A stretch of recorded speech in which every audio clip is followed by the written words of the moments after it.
I am muted. There we go. Hey guys, Michael LaFido. Welcome everybody. Thanks for joining me. I have a special guest, but before we bring him on, just a reminder, all things luxury real estate, you're in the right spot here. And today we're going to be talking about unique properties. We're going to be talking about custom homes. We're going to talk about crazy homes and all things in between. That's what we're going to be talking about today. Uh, there's a property that we were marketing, and this company that I'm bringing on got us some great exposure, but it's fun. So in real estate, I've realized, again, Michael LaFido here. I'm the founder of the Lux designation. I'm the author of the best-selling book, Secret to Top Luxury Agents, and you're listening to Luxury Specialist Podcast. So obviously, we talk about luxury real estate. And I've found that we're in an Instagram and a TikTok world where people are always looking for exotic cars, beautiful women or good looking guys, and mansions. People love luxury homes, exotic homes. Sometimes I like funny, weird homes as well. And that's what we're going to be talking about today. And I have the founder of a website and a social media platform called Zillow Gone Wild. Zillow Gone Wild. He's going to be joining me here in about 30 seconds. And we're going to talk about their platform and the unique properties that are on the platform. So if you're not familiar with it, we're going to expose you to some really great content and more importantly, really cool properties. So just a reminder, if you are interested and you don't have a copy of our book, you can get our book absolutely free. You can go to freeluxurybook.com, free luxury book. This is a $30 book on Amazon, Barnes and Noble. It's yours absolutely free. Just pay the shipping and handling. Go to freeluxurybook.com. All right, I'm going to bring Samir on. Samir there, how are you, sir? Good, you're up. I can't hear you right now. Try one more time. Check, check, Mike. I could hear you before in our practice session. While Samir is checking his mic, he's with Zillow Gone Wild. And I had you in when we were doing the beginning. You were good. I could hear you loud and clear. So worst case scenario, maybe log out and log back in. Maybe that will trigger something. But while Samir is trying to figure out his volume, we're going to show you some examples of what Zillow Gone Wild is and their website. So give me 1 second as I bring this on.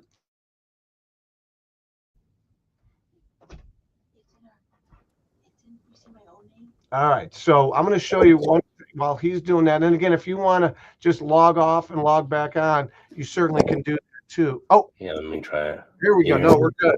We're Got good. me? All right, good. Yeah. All right, awesome. So Samir, Zillow Gone Wild, thanks for joining us. Happy to have me. Thanks for having me on. Uh, Yeah, Zillow Gone Wild. It's a lot of fun. it's a lot of fun. You guys launched during the pandemic in 2020, correct? Yeah, December 2020, just past 4 years. Wow, just celebrated your 4-year anniversary. So Zillow Gone Wild, it's on Instagram, it's Facebook page as well. I think there's an email list as well you can get on. Is that correct? Yes, huge email list, Threads, X, little TikTok. It's everywhere. Little bit of everything. And so give me a little backstory, your inspiration for starting Zillow Gone Wild. Yeah, I've always been interested in real estate. I love real estate. I'm not a realtor or an agent. I'm just interested in it. Something that I like to do is just browse Zillow while I'm bored on my phone. Flashback to the pandemic where everyone, don't look at the website, needs an update. Flashback to the pandemic. Everyone is working from home, they're moving somewhere, they're thinking about moving somewhere, or they just like to browse Zillow. So I started the account and it really just took off instantly. I've started a lot of accounts that were failures. So I know when something is kind of good. And this one was really like, I knew I was onto something. And a few weeks later, SNL did a sketch on Zillow. So like I really hit that at a good time. And it's crazy to think about that because soon after, like a bunch of like, I don't know, real estate commentary kind of accounts popped up. And then now, like, every agent is a star on their channels, on their Instagram. So many people are in like the real estate space as entertainment. So I got really lucky in timing the world. I think I'm largest, I say second largest behind Ryan Serhant. Coming for you uh, in terms of like social media followers. Wow. And it's just been so much fun. It's so top of mind for people. So a lot of it is just going through my emails, submissions, DMs, seeing what people have sent to me. Everyone has a different idea of what's wild, and there is such a range of things that I post. So it's cool. I never really know what I'm going to get. There are times Yeah. where I'm like, is there anything else? And then, there's just always so much more. People really have an interesting way to set up their homes. Yeah, there's definitely some eccentric properties on there. So, we just showed our viewers, those that are watching, the website, and I was scrolling down, and it doesn't seem like you are specific to one geographic area or one type of architectural type home. There's newer homes, there's older homes, there's really outdated homes. So, where do you get some of your inspiration? I mean, obviously, people are submitting their property because you have such a great, a great platform. How many? What is, you mentioned your list, you got a lot of people subscribing. Offhand, what are we looking at? A little over 5 million people across everything. There's like Wow. 280,000 on the newsletter, 2 million on Instagram, 1.5 million on Facebook. So I can really put a lot of eyeballs on homes, which is a lot of fun, Yeah. because I don't know if agents, realtors know like how what kind of interest they'll get when I reach out to them, but I can definitely bring a lot of attention to a property. And yeah, there's so much range in terms of what is a wild home. And I said I've been radicalized. I didn't care for a mid-century modern before I started this account. But if you've got a pristine one, I know like people, the audience is really into that. I also like to say that like there have always been like, mansions accounts and nice architecture kind of accounts. And I feel like this really tapped into the everyday someone who didn't know they were into real estate, but into real estate kind of thing. And it gives, I think there's like some voyeuristic kind of thing where it gives you a window into people's homes. A lot of the comments often are like, oh, I know that house. I always wanted to see inside. So, like I said, there's a big range from, a cheap home. It's all across America, very Yeah. mostly U.S., but some international sometimes. But someone with a little bit too much disposable income that they made their basement some certain way, to mega mansions, to mid-century moderns, to castles. I didn't realize there were this many castles made in America, from like a $50,000 castle to there's one that's like 40 million in Connecticut, I think. So like there's a lot of range. Yeah, I think on Airbnb, I believe you can search by castles too. The reason I know that is there's a castle in our market that might be coming on, and again, you have a small finite number of buyers are looking for castles, but even like you said, mid-century moderns. I'm a licensed agent for those that listen in the Chicagoland market, and we had a mid-century modern in our neighborhood that I put on the market, multiple offers, and it's, price per square foot was not justified, but it went above asking because people are looking for unique. Now, I want to share real quick. This was a property that we were selling that, we had some decent activity on as far as showings and uh, and this is straight off your website, ZillowGoneWild.com. But what you can't see here is the comments and their interaction. That's where you need like the social media. So I just want to read. We had 22,000 on Instagram, 22,000 people. I don't know what you call it, heart it, love it, and 2,100 comments. And some of those comments, literally, I could go back to my client and let them know what the perception is out there. And this could be helpful or it could be hurtful for you. But, we had 1,202 people say yet another way to show that having money doesn't mean you have taste. I mean, so some of the comments are humorous. Some of them are rude. Some of them are spot on. But That's again, everybody's got a voice, right? With social media, and you got, I call it keyboard warriors, where people are back there typing away, and they can hide behind their comments. But there were some legitimate comments, and some that are funny, right? Like I said, humorous. It's freezing in there. As a millennial, I reject this wholeheartedly, because you mentioned something about millennials in the post. And anyways, that's a little bit about it. So you said you can subscribe on your website, get a daily update, uh, and you're on Instagram, you're on Facebook. What other platforms? X, Twitter, Threads, a little TikTok, YouTube, Awesome. everywhere. Everywhere you're interested, we're there.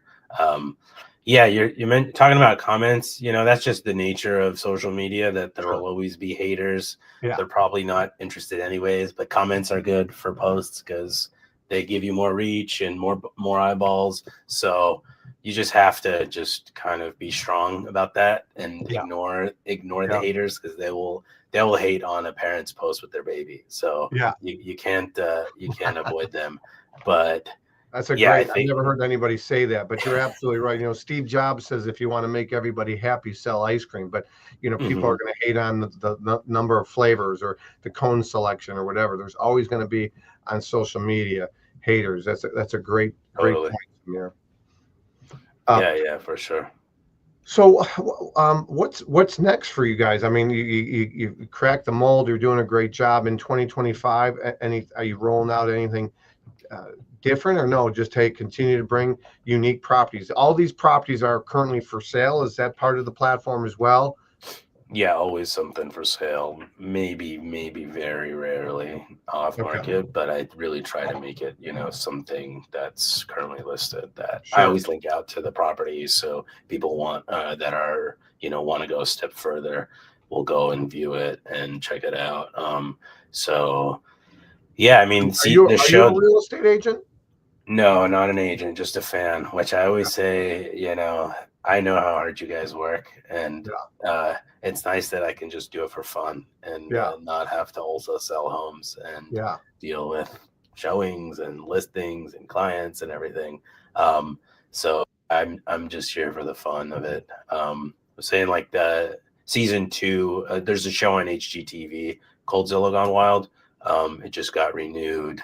It's a lot of fun. Hopefully this spring it'll air, where we go to a lot of these homes across America with Jack McBrayer from 30 Rock. He's amazing. He's a lot of fun. So I'm really excited about that. Oh, so Um, you have a show that is it's sponsored by you, or it's in congruency with you guys? with me, I'm an executive producer. It's like a lot of the homes were on the account before, or coming Awesome. up as listings. So yeah, we're working together on that. Yeah, it's on Max, it's on HGTV, and like I That's said, it's a lot great. of fun. Yeah, Congrats on that. thank you. Uh, and I started to ask, and then I interrupted you, I believe. So forgive me on that. But uh, so that's the new and exciting thing in 2025 is the show. Yeah, that's a big thing that, like I said, was waiting a while to see if we got renewed. I think it was streaming really well, and we did. So I'm super excited to do, to have it another season and to do even more and to reach people that way. That's terrific. Good for you. Uh, Talk to me about maybe one or two properties that really stood out for one reason or another. I know there's so many. I mean, how many do you do one a day, or do you do multiple properties a day? It's usually one or two a day. I mean, there's some days where I don't do any, but it averages probably at least one. And I've got like theme days, so like Mansion Mondays and Castle Fridays and Mid-Century Wednesdays. So I try to fill those spots, but Sure. yeah, it's usually about one a day. Um, what else you say? No, so you answered my question. I was just asking Yeah. about if if they're all listed properties, and if you're doing more than one a day.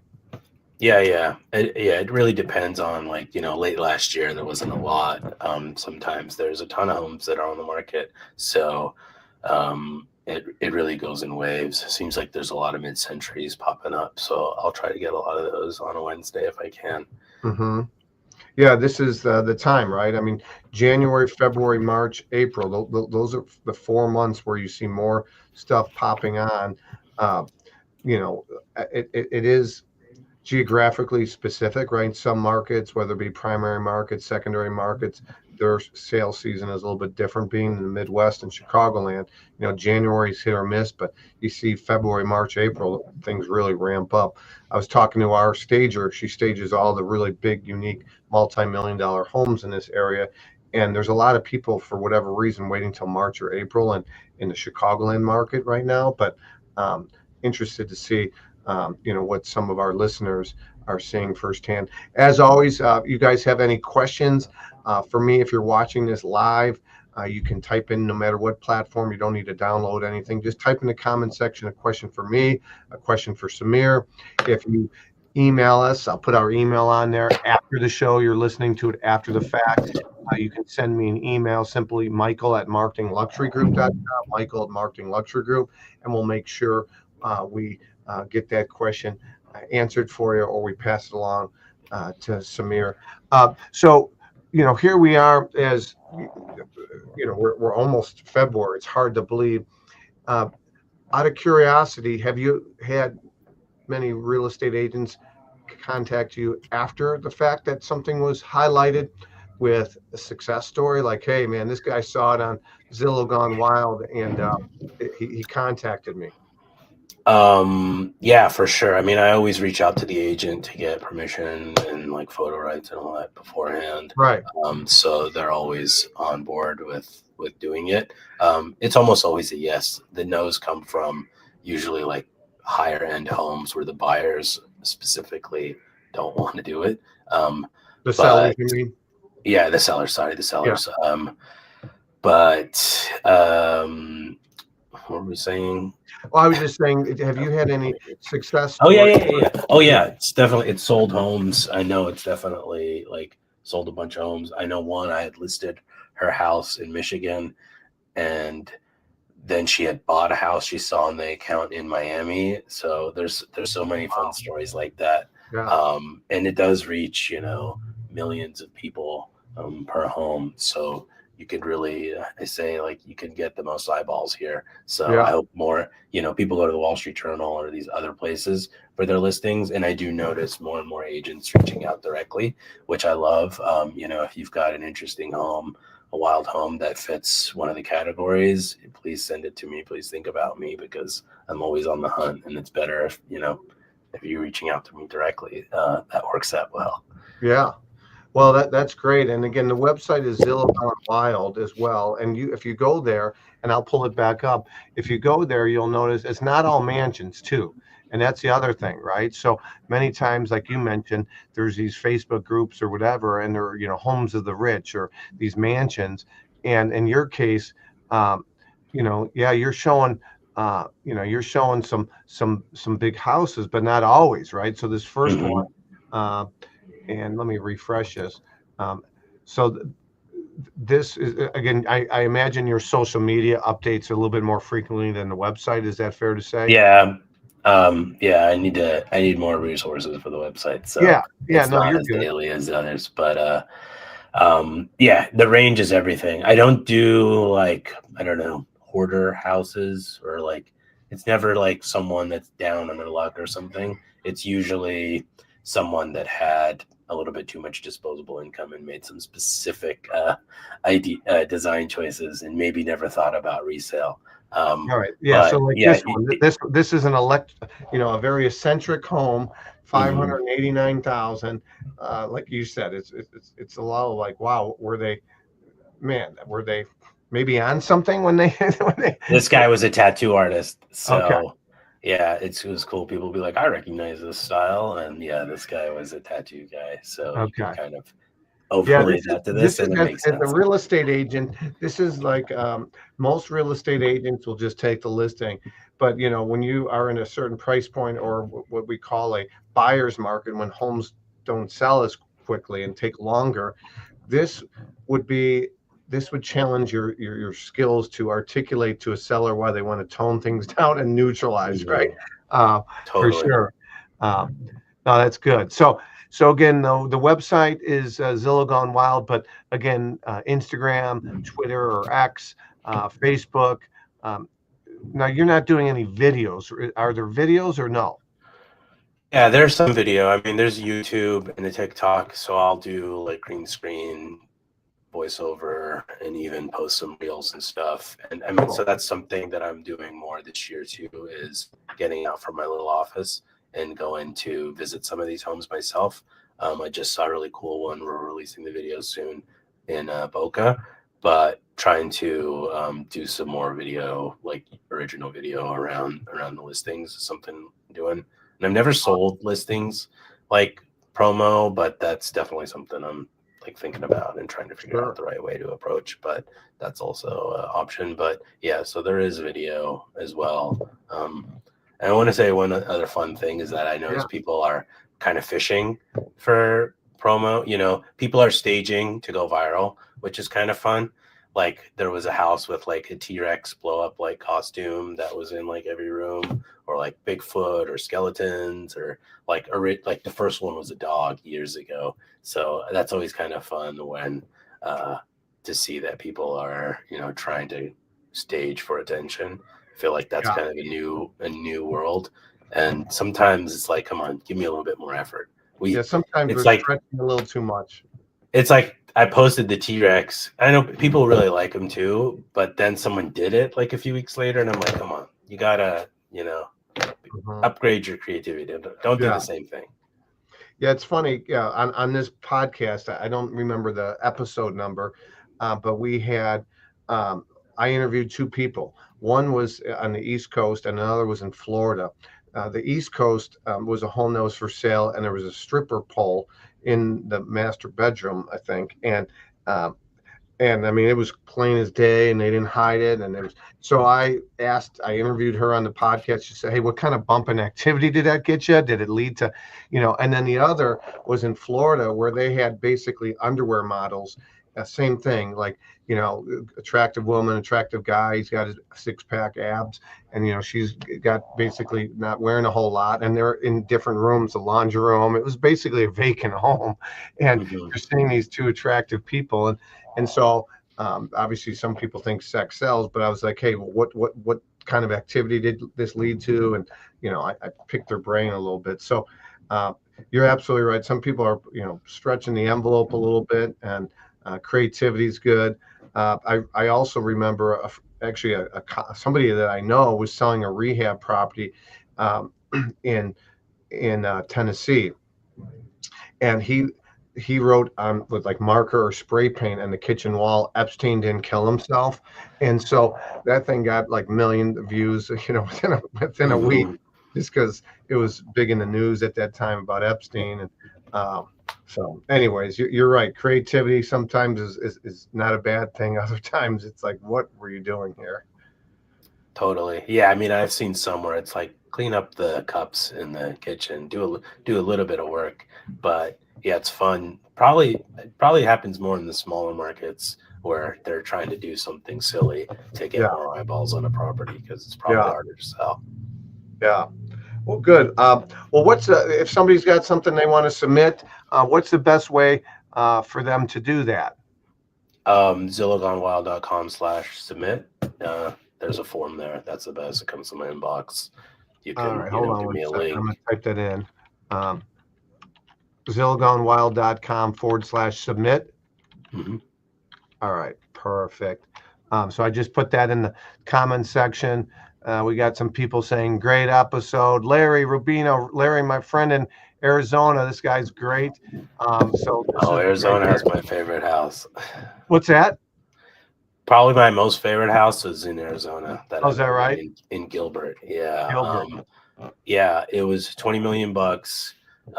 There's a 7,500 square foot main house. Gorgeous kitchen, like really nicely done.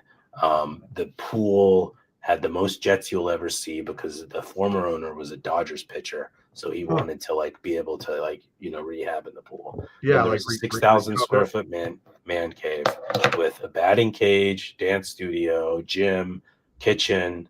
There was a Top golf simulator and a putting simulator, which I never saw, which was like had like 80 hydraulics, so you could change the pitch of your putting to practice. Yeah, I didn't know that was a thing. And the state of the art like gaming like rig with like servers and all that stuff. Then there was a 4,000 square foot wellness center with cold plunge, hot plunge, masseuse, massage room, yoga room, fireplace, all that stuff. There was a covered outdoor basketball court. There was a greenhouse. There was a go-karting track. And then I always say I sound like I'm making it up because in the cart barn there was a picture frame, and if you lift it up, there was a retina scan. And if you do that, then the stairs open up, and under the go-kart track was a shooting range. It was crazy. So this was the most viral house I ever had last March, and then I went to visit it because it was crazy, and I spent the day there, and I made a video, and it was so much fun. It was really it was really a crazy house. Yeah, that sounds amazing. Amazing. I call it a blank check house. If you remember that old movie, maybe with Macaulay Culkin, that it's literally like every possible thing you could think of, they put it there. Wow. I do remember seeing, now that you bring up the the go-kart track, I remember seeing that, and that's pretty special for sure. Yeah, that I think I don't know if they ever found a buyer, but that was really a crazy one. No, that's cool. Well, hey, I love what you're doing. Keep it up, Samir. Zillow Gone Wild. Again, if you guys have any questions, shoot me an email, Michael@Marketing Luxury Group. If you have something you want to submit, go to ZillowGoneWild.com/submit, and keep it up, man. Love what you're doing, and look forward to following you and seeing how we might be able to help you guys. Okay. Yeah, for sure. Thank you so much. Thanks for letting me show your listing. That was so much fun. And everyone, please follow, submit things you've seen. Agents, send me your wild homes, your interesting homes. And like I said, I'm really lucky to be doing this, and it's been a lot of fun. And you never know what you're going to get, and I never know what I'm going to get in my inbox. Yeah, that sounds like every day it's like opening up. Okay, what do I got here? That's fun. Yeah. Truly, sometimes they're like, look at picture number 40, and I'm like, I don't know, what is it going to be? What am I going to see here? Yeah. Sometimes it hits. Sometimes it's just some weird paint. But it's a lot of fun. Cool. Well, hey, man, I love it. You got a great job. You're doing an amazing job. Keep it up. I appreciate what you're doing for the industry and for other agents. Thank you so much. And same with you. Guys, Michael LaFido, you're listening to another episode here of the Luxury Specials podcast. You can go to iTunes, Spotify, Stitcher. You can go to luxurylistingpodcast.com to listen to other episodes. And do me a favor, if you're getting value from this, Samir is a guest, volunteering his time. This is an unpaid guest. I'm not getting paid by some big sponsors. I'm trying to bring value to the industry. So if you're getting value, please leave us a review. We greatly appreciate it. And Samir, thank you again for your time. Until next time, guys, you're listening to another episode of the Luxury Listing Specials podcast. Take care, everybody.